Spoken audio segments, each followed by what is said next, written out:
देखिए मनुष्य का श्वसन तंत्र, क्या देखेंगे? मनुष्य का श्वसन तंत्र लिखा गया। मनुष्य का श्वसन तंत्र नासा द्वार से प्रारंभ होता है। कहाँ से प्रारंभ होता है? नासा द्वार से ही प्रारंभ हो जाता है, ये बता रहे हैं। वह इससे होकर वायु नासा गुहा में प्रवेश करती है। किसमें प्रवेश करती है? नासा गुहा में क्या कर जाती है? प्रवेश कर जाती है। नासा गुहा और मुख गुहा के बीच क्या पाया जाता है? तालु पाया जाता है। नासा गुहा और किसके बीच में? मुख गुहा के बीच में क्या पाया जाता है? तालु पाया जाता है। इसके कारण भोजन को चबाते समय भी श्वासोच्छ्वास जारी रहता है। मतलब जब भोजन हम करते हैं तब भी क्या होती है? ऑक्सीजन अंदर जाती है और उसके बाद फिर से क्या होती है? वो आती रहती है। ये चलता रहता है, जारी रहता है। नासा गुहा से वायु गुजरने पर शरीर के ताप के बराबर और नम हो जाती। क्या बताते हैं? जब यहाँ से जाती है आगे, ऑक्सीजन जाती है आगे, जब वायु अंदर जाती है तो शरीर के ताप के बराबर हो जाती है। और कैसी हो जाती है? वो थोड़ी नम हो जाती है। कैसी हो जाती है? नम हो जाती है। ये नहीं कि बहुत गर्म हवा चल रही, बहुत गर्म हवा चल रही है, गर्म बहुत हवा चलने पर तो अंदर जाएगी तो बड़ी गर्म लगेगी, अब बहुत ठंडी हवा चलेगी तो अंदर चले जाएगा तो बहुत अंदर ठंडा लगेगा।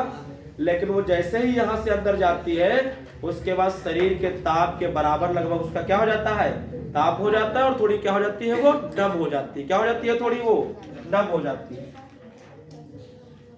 ताप के बराबर और नम हो जाती है। साथ ही धूल के कणों को भी अलग कर दिया जाता है। और साथ ही यहाँ क्या होता है? धूल के कणों को भी क्या कर दिया जाता है? अलग कर दिया जाता है। नासा गुहा ग्रसनली में खुलती है। क्या बता रहे हैं? नासा गुहा फिर किसमें खुलती है? ग्रसनी में। क्या होती है?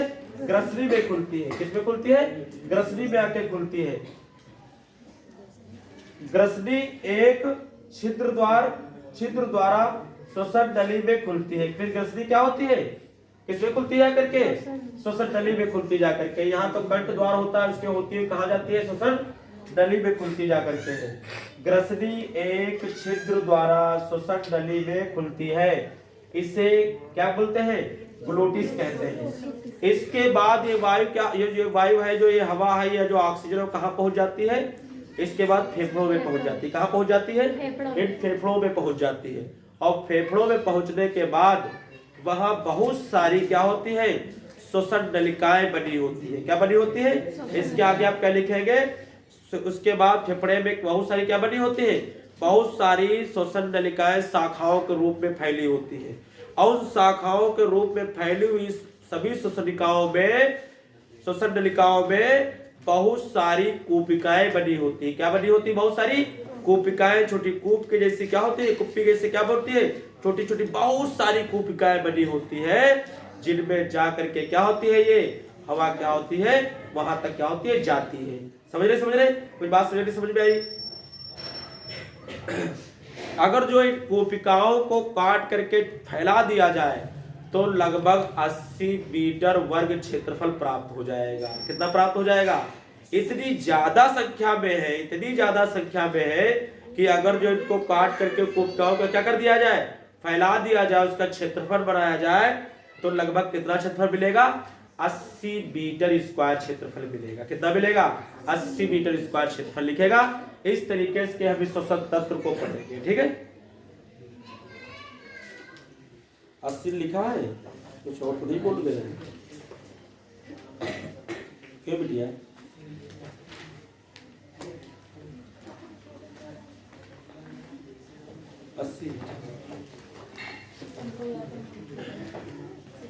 देखो इसमें लिखा था इन्होंने, फेफड़ों में प्रवेश करने के बाद श्वसनी शाखित होकर अनेक श्वसनिकाएं बनाती है और श्वसनिकाएं कूपिकाओं में जाकर खुलती है। क्या होती है? और फेफड़े को 2 झिल्ली ढके रहती है। इन्हें फुफ्फुसावरणी कहते हैं। फुफ्फुस लिखा है, फुफ्फुसावरणी कहते हैं। बोले अरे इतना आगे में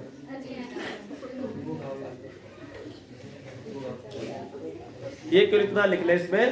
और इसमें लिख सकते हैं क्या कि जो ये फेफड़े होते हैं ये 2 झिल्लियों में क्या रहते हैं? पैक रहते हैं। क्या रहते हैं? ये दो झिल्लियों से क्या रहते हैं, ढके हुए रहते हैं, पैक रहते हैं। कुछ बात समझ में आई?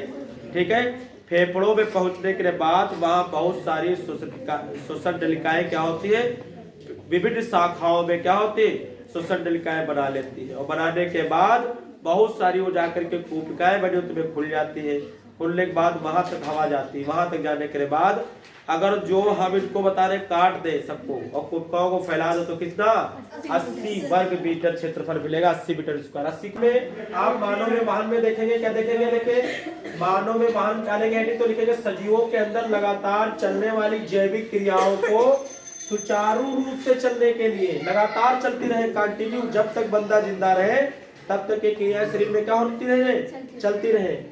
क्रियाओं को सुचारू रूप से चलने के लिए यह आवश्यक है कि शरीर के विभिन्न अंगों, ऊतकों एवं कोशिकाओं को बाहरी वातावरण से, जो बाहर से चीजें हम लेते हैं, कौन सी चीजें, ऑक्सीजन लेते हैं, पोषक तत्व लेते हैं, पोषक पदार्थ लेते हैं, कह सकते हैं, और क्या लेते हैं, पानी लेते हैं ना, और भोजन लेते हैं, सारी बातें क्या होनी चाहिए, बाहरी वातावरण से ऑक्सीजन, पोषक पदार्थ, भोजन तथा पानी की आपूर्ति निरंतर बनी रहेगी। यह किसके द्वारा होगा, वाहन के द्वारा होता है। किसके द्वारा होता है, वाहन के द्वारा। और ये कौन हमारे शरीर में इसके लिए उत्तरदायी है, कौन करता है, ये ब्लड करता है ना, रक्त करता है, रुधिर करता है। बात समझ में आई? तो इसमें जो है, इसके बाद इसमें क्या इसलिए पढ़ेंगे, रुधिर पढ़ेंगे, इसके बाद क्या आएगा, रुधिर आएगा। ठीक है, शरीर के बारे में थोड़ा समझते हैं। जैसे हम आपसे पूछे, अगर हम आपसे पूछे कि बताइए कि ये दीवार किसकी बनी हुई है, ये दीवार, तो सभी जानते हैं, बोलेंगे ईंटा से बनी हुई है। किससे बनी हुई है, ईंटों से बनी हुई है। क्या बोलेंगे इसको, ईंटों से बनी हुई है। फिर हम कहते हैं बताइए कि ये जो पूरा कमरा बना हुआ है, इन ईंट के बाद बोलना है तो ये किससे बना हुआ है, पूरा कमरा दीवारों से बना हुआ है। किससे बना हुआ है, दीवारों से। पूरा रूप कैसे तैयार हुआ है, दीवारों से। फिर हम कहते हैं जो पूरा ये 2 मंजिल 3 मंजिल मकान बना हुआ है, पूरा जो घर पूरा बन के तैयार हुआ है, ये किससे मिलकर के बना हुआ है, ईंट और कमरे नहीं बताने हैं, तो हम कहेंगे कि कई कमरों को मिला करके क्या बना हुआ है, ये पूरा घर बना हुआ है ना। सेम इसी तरीके से हमारे शरीर में क्या होते हैं, सेल पाई जाती है। क्या पाई जाती है, सेल, कोशिकाएं पाई जाती है। जब कई सारी कोशिकाएं मिलती है, सेल मिलती है, तो क्या बनते हैं, ऊतक बनते हैं। क्या बनते हैं, ऊतक बनते हैं, ऊतक। ठीक है, जैसे ईंट मिलती है, दीवार बनती है, ऐसे कुछ सेल मिलते हैं तो क्या बनते हैं, ऊतक बनते हैं। कोशिकाएं मिल जाती है तो क्या बन जाते हैं, ऊतक बन जाते हैं। और कई सारे जब क्या मिलते हैं, ऊतक मिलते हैं, ऊतक। जब ऊतक मिलते हैं तो उसी अंग बन जाते हैं। क्या बन जाते हैं, अंग। शरीर के अंग बन जाते हैं, पूरे पार्ट्स बनके तैयार हो जाते हैं। जब कई सारी सेल मिलती है तो ऊतक बनते हैं, कई सारे ऊतक मिलते हैं, यहाँ तो 2 ही दिखा रहे हैं, कई सारे ऊतक मिलते हैं तो क्या बनते हैं, पूरे अंग तैयार हो जाते हैं। और जब अंग कई सारे मिल जाते हैं तो क्या बन जाता है, जब कई सारे अंग मिलकर तैयार हो जाते हैं तो पूरा हमारा क्या तैयार हो जाता है, शरीर तैयार हो जाता है। क्या तैयार हो जाता है, शरीर बन जाता है पूरा। समझे, इस तरीके से ऊपर ने क्या किया है, पूरा स्ट्रक्चर खड़ा किया है। और इसमें ऐसा नहीं है, अगर किसी इंसान के शरीर में हड्डियां जितने उस सब हड्डियां निकाल दो तो इंसान को लपेट के थैले में भर लो के लिए चले जाओ। ठीक है, ऐसी हड्डियां बनाई हमारे शरीर में कि पूरा कंकाल तंत्र बना दिया, जिसके ऊपर सारा मांस क्या है, जब जिसको जहां लटका दिया वो वही लटका हुआ है। दिल, फेफड़ा, गुर्दा जहां टांग दिया वो वही टंगा हुआ है, अपनी जगह पर काम कर रहा है। अदरवाइज क्या होता, खिसक जाता, इधर से उधर में पता चला आज इधर दिल लगा, परसों उधर मिलता, कहीं फिर गड़बड़ हो जाता ना। इसलिए क्या है, जहां जिसको टांग दिया इंसान खूब मेहनत करता है, कहीं से भी कहीं कूद जाता है, फांद जाता है, कुछ करता है, लेकिन कुछ हिलने डुलने वाला इतना स्ट्रांग बांधा है, इतना स्ट्रांग है कि कुछ हिलता डुलता भी नहीं है। जहाँ वो पहले हिलेगा लेकिन वो रहेगा, थोड़ा झूला झूलने के बाद वही पास रहेगा, जाएगा इधर उधर नहीं। तो इसके बाद देखिए क्या देखेंगे, अच्छा इसमें देखिए, इसके बाद देखिए क्या होगा, क्या करें, इसके बाद देखिए करें, रुधिर लाल रंग का चिपचिपा पदार्थ होता है, सभी जानते हैं। सभी के कभी ना कभी ब्लड तो क्या होगा, निकला ही होगा। चिपचिपा तो कभी कभी फिर कोई थोड़ा ना होता, हल्का होता है, समझ रही है। अब तो बिल्कुल फेविक्विक होता है तो लोग कहीं नहीं जाते, काटते जो निकाल के चिपका देते हैं, लेकिन ऐसा नहीं है। रुधिर लाल रंग का चिपचिपा पदार्थ होता है, सभी जानते हैं इसको। एक स्वस्थ मनुष्य के शरीर में लगभग कितना होता है, 4.5 4.5 लीटर रुधिर पाया जाता है। इस बात को याद रखना है आपको, जो शरीर के भार का लगभग 6 से 7% तक होता है, रुधिर एक हल्के पीले रंग के द्रव प्लाज्मा तथा उसमें तैरती कोशिकाओं का बना होता है। इसके दो मुख्य घटक होते हैं, नंबर 1 प्लाज्मा, दूसरा क्या, रुधिर कणिका है। और इसके बारे में हम क्या करेंगे, इसके बाद अलग अलग इनको क्या करेंगे, पढ़ेंगे। तो आपका ये पूरा रुधिर क्या हो जाएगा, कंप्लीट हो जाएगा। उसके बाद कितने ग्रुप के व्यक्तियों में कितने ग्रुप के ब्लड पाए जाते हैं वो ग्रुप उसका पढ़ेंगे। प्लाज्मा देखेंगे, या रुधिर का निर्जीव द्रव भाग है, ये द्रव के रूप में होता है और कैसा होता है, ये निर्जीव होता है, जिसमें सजीव कोशिकाएं तैरती रहती है। इसमें कैसी कोशिकाएं तैरती हैं, सजीव। इसकी रचना में लगभग 92% क्या होता है, जल होता है। मैक्सिमम क्या होता है, जल होता है। मैक्सिमम क्या होता है, जल होता है। 92% तो क्या हो जाता है, जल हो जाता है। जिसमें अन्य वस्तुएं घुली रहती हैं, जैसे कौन सी घुली हुई वस्तुएं, कौन सी है, ग्लूकोज है, यूरिया है, अमीनो अम्ल है, हार्मोन्स है, श्वसन गैसें आदि, ये सब इसी में मिक्स रहती है और तैरती रहती है। तो इसमें ये बातें आपको क्या करनी है, सीखनी है, ठीक है। इसके बाद आप देखेंगे रुधिर कणिकाएं।